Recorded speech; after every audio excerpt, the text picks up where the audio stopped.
Alright, this is my document basically explaining why I chose samurai as my topic for this project. I think they're very interesting. I think there's a lot people can learn about them, especially about their training and about their equipment.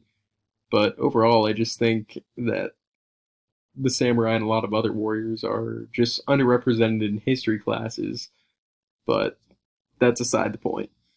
To make this, I just went into my Google Drive and went into my ED270 folder and basically just started up a document.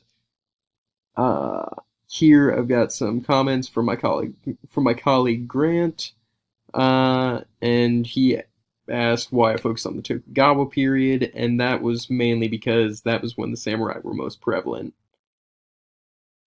Like their origins dated back to an earlier time, but they weren't as well known. There weren't as many of them around. The Tokugawa period, was during their Warring States period, whenever everybody was fighting over power in Japan.